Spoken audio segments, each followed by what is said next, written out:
یہ خبر بنی اسرائیل کے علماء ایک دوسرے کو دیتے چلے آئے تھے اور اس طرح بنی اسرائیل کو بھی حضرت صلی اللہ علیہ وسلم کی ولادت کا وقت یعنی اس کی علامت معلوم تھی۔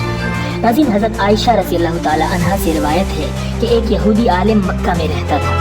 جب وہ رات آئی جس میں حضرت صلی اللہ علیہ وسلم پیدا ہوئے تو وہ قریش کی ایک مجلس میں بیٹھا تھا۔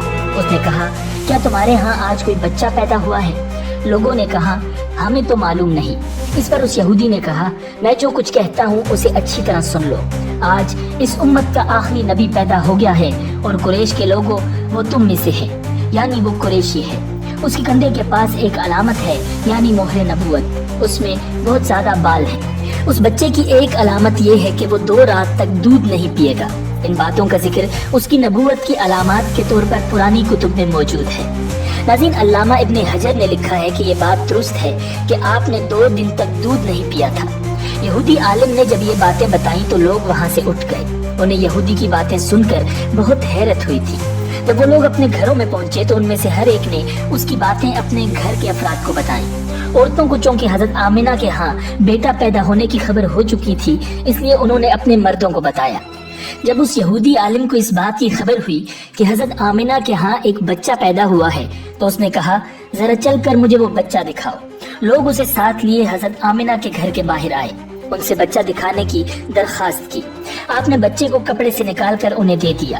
لوگوں نے آپ کے کندھے پر سے کپڑا ہٹایا۔ یہودی کی نظر جو ہی مہر نبوت پر پڑی وہ فوراً بے ہوش ہو کر گر پڑا۔ اسے ہوش آیا تو لوگوں نے اس سے پوچھا، تمہیں کیا ہو گیا تھا؟ جواب میں اس نے کہا، میں اس غم سے بے ہوش ہوا تھا کہ میری قوم میں سے نبوت ختم ہو گئی ہے، اور اے قریشیو، اللہ کی قسم، یہ بچہ تم پر زبردست غلبہ حاصل کرے گا اور اس کی شہرت مشرق سے مغرب تک پھیل جائے گی۔ ناظرین، ملک شام کا ایک یہودی ایس مکہ سے کچھ فاصلے پر رہتا تھا۔ وہ جب بھی کسی کام سے مکہ آتا، وہاں کے لوگوں سے ملتا تو ان سے کہتا، بہت قریب کے زمانے میں تمہارے درمیان ایک بچہ پیدا ہوگا، سارا عرب اس کے راستے پر چلے گا اور اس کے سامنے ذلیل اور پست ہو جائے گا، وہ عجم اور اس کے شہروں کا بھی مالک ہو جائے گا۔ یہی اس کا زمانہ ہے۔ جو اس کی نبوت کے زمانے کو پائے گا اور اس کی پیروی کرے گا وہ اپنے مقصد میں کامیاب ہوگا۔ جس خیر اور بھلائی کی وہ امید کرتا ہے وہ اس کو حاصل ہوگی، اور جو شخص اس کی نبوت کا زمانہ پائے گا مگر اس کی مخالفت کرے گا وہ اپنے مقصد اور آرزوؤں میں ناکام ہوگا۔ ناظرین، مکہ معظمہ میں جو بھی بچہ پیدا ہوتا وہ یہودی اس بچے کے بارے میں تحقیق کرتا اور کہتا، ابھی وہ بچہ پیدا نہیں ہوا۔ آخر جب نبی اکرم صلی اللہ علیہ وسلم اس دنیا میں تشریف لائے تو عبد المطلب اپنے گھر سے نکل کر اس یہودی کے پاس پہنچے۔ اس کی عبادت گاہ کے دروازے پر پہنچ کر انہوں نے آواز دی۔ ایس نے پوچھا، کون ہے؟ انہوں نے اپنا نام بتایا۔ پھر اس سے پوچھا، تم اس بچے کے بارے میں کیا کہتے ہو؟ اس نے انہیں دیکھا، پھر بولا، ہاں، تم ہی اس کے باپ ہو سکتے ہو۔ بے شک وہ بچہ پیدا ہو گیا ہے جس کے بارے میں تم لوگوں سے کہا کرتا تھا۔ وہ ستارہ آج طلوع ہو گیا ہے جو اس بچے کی پیدائش کی علامت ہے، اور اس کی علامت یہ ہے کہ اس وقت اس بچے کو درد ہو رہا ہے۔ یہ تکلیف اسے 3 دن تک رہے گی اور اس کے بعد یہ ٹھیک ہو جائے گا۔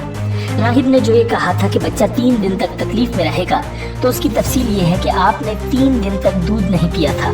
اور ناظرین، یہودی نے جو یہ کہا تھا کہ ہاں آپ ہی اس کے باپ ہو سکتے ہیں تو اس سے مراد یہ ہے کہ عربوں میں دادا کو بھی باپ کہہ دیا جاتا ہے، اور نبی اکرم صلی اللہ علیہ وسلم نے ایک بار خود بھی فرمایا تھا، میں عبد المطلب کا بیٹا ہوں۔ ناظرین، یہودی نے عبد المطلب سے یہ بھی کہا تھا کہ اس بارے میں اپنی زبان بند رکھیں، یعنی کسی کو کچھ نہ بتائیں، ورنہ لوگ اس بچے سے زبردست حسد کریں گے، اتنا حسد کریں گے کہ آج تک کسی نے نہیں کیا، اور اس کی اس قدر سخت مخالفت ہوگی کہ دنیا میں کسی اور کی اتنی مخالفت نہیں ہوئی۔ پوتے کے متعلق یہ باتیں سن کر عبد المطلب نے ایس سے پوچھا، اس بچے کی عمر کتنی ہوگی؟ یہودی نے اس سوال کے جواب میں کہا، اگر اس بچے کی عمر طبعی ہوئی تو بھی 70 سال تک نہیں ہوگی، بلکہ اس سے پہلے ہی 61 یا 63 سال کی عمر میں وفات ہو جائے گی، اور اس کی امت کی اوسط عمر بھی اتنی ہی ہوگی۔ اس کی پیدائش کے وقت دنیا کے بت ٹوٹ کر گر جائیں گے۔ ناظرین، یہ ساری علامات اس یہودی نے گزشتہ انبیاء کی پیشگوئیوں سے معلوم کی تھی اور سب بالکل سچ ثابت ہوئیں۔